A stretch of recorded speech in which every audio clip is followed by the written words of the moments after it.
Oke, tidak berlama-lama lagi. Yuk, sama-sama kita sapa. Assalamualaikum, Ko. Waalaikumsalam warahmatullahi wabarakatuh, Umi. Iya, Ko.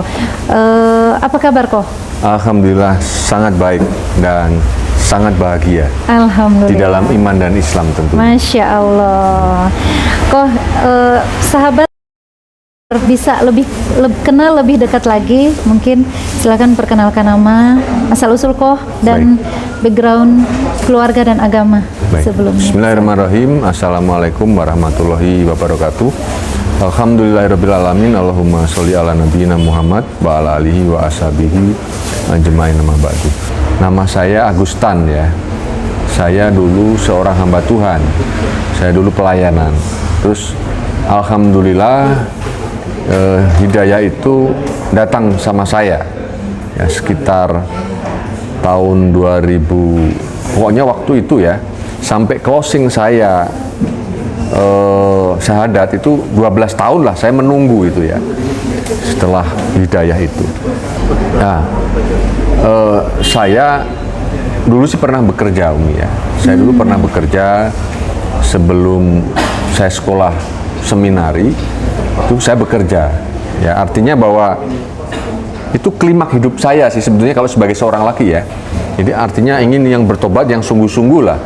Jadi kalau saya sekolah Alkitab ya udah nggak tengok kanan nggak tengok kiri, lempeng iman saya gitu loh ya, istilahnya nggak guyon-guyonan lah ya, sungguhan bener begitu ya. Nah itu memang saya pegang bener prinsip-prinsip itu. Dan alhamdulillah sekolah boleh saya selesaikan ya. Sekolah itu memang sekolah Alkitab Surabaya itu non gelar ya, jadi tidak usah menunggu selesai, asal kamu bisa ya bisa ya. Tapi saya melanjut kembali di Cimahi ya. Sekolah Tinggi Teologi Anugerah dengan gelar S1-nya itu ya. Alhamdulillah ya, kalau sisi keluarga saya dari mantan, kami keluarga hamba Tuhan semua, keluarga pendeta. Jadi dari ipar ya, terus sepupu ya, itu kami rata-rata melayani semua. Jadi kalau bagi kami pelayanan itu bukan hal yang asing lah, sudah biasa begitu. Bahkan ketika kami merintis itu keluar masuk hutan itu udah biasa. Apalagi sampai S1 teologi juga kan? Iya. Berarti paham ayat Bible tuh banyak, paham isinya gitu. Ya, tahu. Nah, paham. Saya penasaran, ada kegelisahan apa atau alasan yang paling mendasar sampai kok memutuskan untuk berhijrah? Ya, karena ini kan gini kok, pasti ini kan bukan keputusan yang sederhana gitu, bukan betul. Keputusan yang mudah, pasti melalui proses yang panjang. Betul. Itu bagaimana kok? Jadi sebetulnya kalau ayat-ayat banyak ya yang mengatakan bahwa Yesus itu bukan Tuhan. Di dalam PL pun dikatakan Allah itu Esa. Ini bahasa kurang lebihnya ya. Kalau mau nanti saya buka, tapi nggak perlu buka lah ya. Ini alat umum lah ya. Allah itu Esa, tidak ada juru selamat yang lain kecuali aku. Tidak ada juru selamat yang lain kecuali aku. Jadi sebenarnya udah fix ya, bahwa Tuhan itu Esa. Tidak ada ya Allah yang lain, juru selamat yang lain kecuali aku. Ya kan, bahwa di perjanjian baru pun juga banyak ya, yang mengatakan bahwa Yesus bukan Tuhan. Kalau mereka katakan akulah jalan kebenaran dan hidup, tidak ada seorang pun yang datang kepada Bapa kalau tidak melalui aku. Melalui ya kan. Nah itu kan juga mengatakan bahwa Yesus bukan Tuhan. Dia sebagai wasilah, sebagai perantara. Dan saya kira banyak lah ya itu di media-media.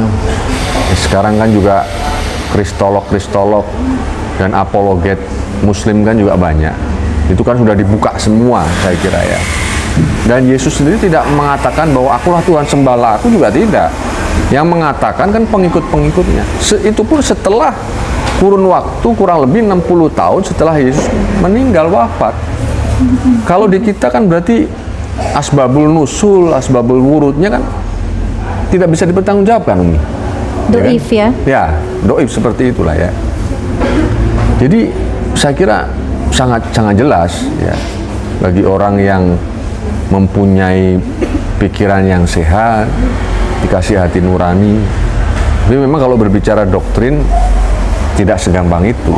Walaupun toh kita mau terangkan sampai muntah darah istilahnya, kalau udah diimani ya Susah. susah.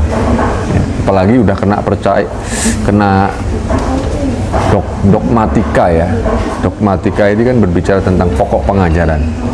Asal kamu percaya, kamu diselamatkan. Udah kan begitu nyaman itu, kurang apa lagi kan. Ya itu yang membuat kadang orang itu mati pikirannya. Tapi gini, saya ingat sebetulnya berbicara hidayah ya, semua orang itu dapat hidayah. Betul. Entah itu pendeta, entah itu jemaah. Tapi ini sering saya katakan, persoalannya itu begini, orang itu berani nggak ngambil hidayah itu kan? Betul. Karena ketika orang mengambil hidayah, resikonya sanksi ekonomi, sanksi sosial, sanksi moral hilang, gitu loh. Sanksi ekonomi, udah lu putus hubungan lu kayak Richard ini, kan seperti itu, ya kan? Kami pun setelah itu dimintain semua, ya. Dan saya Gojek, saya sempat Gojek, ya kan. Sebelum Gojek, kemana-mana jalan kaki, alhamdulillah bisa ngumpulin duit 3,5 juta, saya beli, ya. Artinya kan perjuangan. Sekarang siapa mau loh, ya, punya gereja, nggak usah lah ngomong gereja yang gede-gede lah. Seruangan inilah, mungkin separuh ruangan inilah ya, itu udah bisa buat hidup. Jadi kapan kok mulai mantap bersyahadat? Saya mantap bersyahadat itu 2019 ya, bulan 3. Bulan 3 itu sebetulnya saya udah konsultasi dulu sama ustadz yang saya kenal, sampai kepada titik klimaksnya itu bulan 3, tanggalnya saya lupa, saya bersyahadat. Dan supaya tidak ada dusta di antara kita, saya macam live streaming lah di FB. Di FB, ya kemarin anak saya cerita, ipar saya kan pendeta juga, ya. Saya syahadat, tunjukkan, papamu nih, papamu loh, Sel, papamu ini lagi syahadat nih. Wah, gempar itu mereka, gempar. Papamu lagi syahadat. Saya pulang dari Cibiru di bel. Gus, mobil tolong kembalikan mobilnya. Oke, siap. Sabar ya, besok aja. Ya, ini udah. Sepakat iya, dari Cibaduyut di bel lagi. Malam ini mobilnya tak ambil katanya. Oh ya sudah, ambil aja. Jadi hari itu juga udah diambilin semua. Ya alhamdulillah. Kalau tadi Umi tanyakan bagaimana keadaannya kok, wah sangat bahagia. Saya salah satu orang yang paling bahagia di muka bumi ini. Salah satunya saya mau katakan. Setelah memeluk Islam. Setelah memeluk Islam. Dan mungkin ini saya tambahkan ya. Kenapa saya begitu berapi-api, begitu bergelora ketika berbicara iman dan Islam? Loh, di Islam itu nggak ada loh yang mereka bilang, yang saya bilang dulu loh. Yang di dalam gereja begini begitu nggak ada. Persoalannya apakah saya harus diem ketika iman saya difitnah, ketika iman saya di framing? Saya kira kalau sebagai seorang Islam yang benar, tidak mungkin dia diam, pasti melakukan sesuatu. Walaupun tidak usah kita angkat pedang lah ya, tapi setidaknya kamu katakan bahwa itu tidak benar, bahwa itu fitnah, sudah. Nah, yang saya lakukan sekarang ini zaman media, ya udah kita gunakan media ini untuk siar dakwah itu. Betul. Seperti itu. Jadi ya masya Allah banget lah kalau bicara Islam, luar biasa, luar biasa. Dan alhamdulillah juga anak saya yang gede kan udah sama saya sekarang. Walaupun belum menerima Islam, tapi setidaknya paradigma tentang Islam itu udah berubah. Pelan-pelan mulai hilang ya. Kalau dulu kan itu yang kecil satunya itu juga masih ingat itu, kalau ketemu orang Islam, Pak, Islam Pak, Islam Pak. Saya ini sebetulnya kan pembenci Islam mati ya, pembenci Islam. Saya itu dulu pernah Umi khotbah di depan itu ada Dandim Bintang Melati 2 ya. Baru ya 10 menitan lah ya, 15 menit FPI itu datang. Kami itu disuruh berhenti. Ya siapa sih yang nggak jengkel ya? Sebenarnya kalau merunut itu semua, saya males mau masuk Islam. Karena ini saya anggap, maaf ya, ini agama yang radikal lah, agama yang apa sih ini kan? Disuruh berhenti.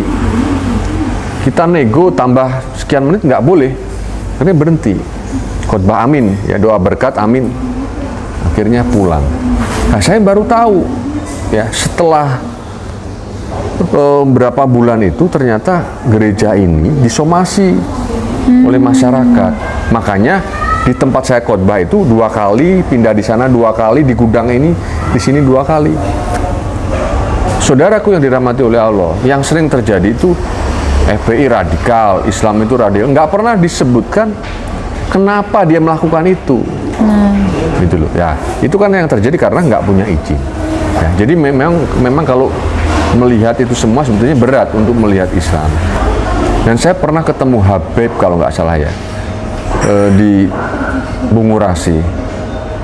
Saya bilang itu udah mulai goncang saya. Orang Malaysia kalau nggak salah. Jadi dulu itu saya kalau lihat orang yang Arab itu enek rasanya. Arab sorban, gamis ya kan. Saking bencinya ya. Betul. Jadi kalau merunut apa yang telah saya alami sebetulnya berat untuk memilih Islam itu ya. Tetapi karena rasa mungkin kebencian, rasa tidak suka, ya yang di ubun-ubun itu saya pelajari terus itu ya.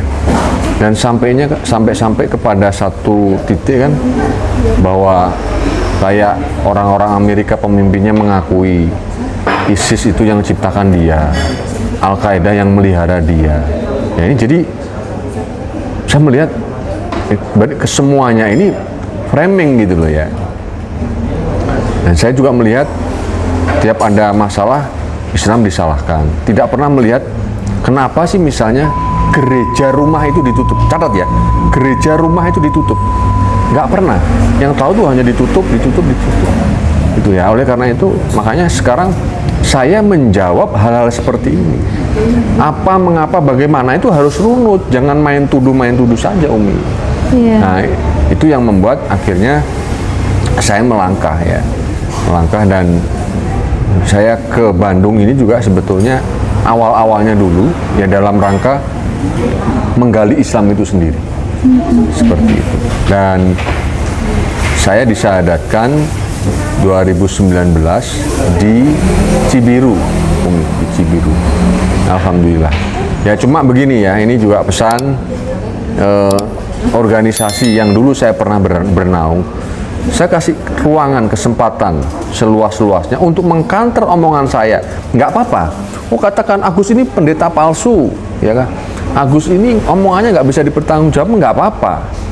Ya tapi ngomongnya tolong ya jangan lewat orang lain. Anda sendiri yang ngomong wajahnya itu. Saya ingin tahu gitu loh. Karena saya rata-rata kenal semua. Dan sekarang yang menjadi majelis pusat, yang duduk di majelis pusat di Surabaya itu kebanyakan juga selevel dengan saya, gitu loh. Dia udah menjabat di sana. Jadi kami kan ada namanya MP pusat, Majelis Pusat Gereja Pantai Kosta Pusat Surabaya. Nah di situ pengurusannya dibagi-bagi. Ada pengurus harian, ada pengurus ini, pengurus itu, ya kan. Divisi ini, divisi itu ada. Gak apa-apa, ngomong aja. Sampai sekarang kan nggak ada yang ngomong gitu. Berarti kan mengaminkan apa yang saya sampaikan di YouTube. Ya nggak apa-apa kalau memang tidak berani menyampaikan. Bahkan Risulis Lubis, Umi, itu satu sinode sama saya. Tapi kemunafikan itu kan kelihatan. Ya, nggak berani ngakui kan. Dan omongannya pendeta Risulis Lubis itu, ya maaf, udah bukan kayak pendeta. Karena sekali lagi begini saudara, ketika seseorang disebut pendeta, yang mengeluarkan kartu jabatan itu pendeta-pendeta senior loh saudara, lembaga. Sekali lagi, makanya ya kalau ada orang nyebut saya ustadz, ya saya katakan itu penghargaan dan saya tidak pernah minta dipanggil ustadz, ya kan? Mau dipanggil koh, ya pak, nggak masalah. Kalau ustadz itu saya pikir itu doa, saya aminkan gitu loh. Mudah-mudahan jadi ustadz ya Om ya. Tapi ketika seseorang dipanggil pendeta, lu harus bisa mempertanggungjawabkan. Karena yang mengangkat kependetaan itu pendeta-pendeta yang udah senior. Pendeta-pendeta yang diurapi oleh Allah lah, istilahnya seperti itu. Betul. Di bahasa mereka itu, ya kan? Dan layak untuk menerima itu. Seperti itu. Cuman kok secara kehidupan kan pendeta tuh terjamin ya. Betul, betul. Dan kau lihat flashback ke belakang tuh sebegitu bencinya kok Agus terhadap Islam. Betul. Karena framing media salah satunya kan, Betul. yang Islam teroris. Ya bukan hanya Islam. framing media. Sumber itu semua juga gereja. Jadi memang Gereja itu sering nyembur-nyemburkan hal yang pahit terhadap Islam. Loh, saya ngomong berapa kali di channel saya nggak mau tending aling-aling. Jangan hanya Islam di framing, itu tidak benar. Sekarang saya mau tanya, kebencian jemaah terhadap Islam itu dari mana? Kalau tidak ada yang membicarakan. Makanya tadi disebut, Islam itu keledai liar lah. Ya, Islam itu keturunan Ismail lah. Ya itu kan memang tidak secara eksplisit menyebut Islam. Tapi kan mereka konotasikan kan, mereka arahkan kan. Wah biasa keturunan keledai liar. Ya sebutan-sebutan itu diberikan begitu loh. Ya ini kan mau nggak mau ngajari. Tapi persoalannya mereka-mereka ini munafik. Oh aku nggak pernah kok. Nah, kemarin di wall saya ngomong di halaman saya. Nggak pernah kok ngajar. Ya pernah, nggak pernah. Tapi secara tidak langsung brainwash ini terjadi. Sekarang saya mau tanya.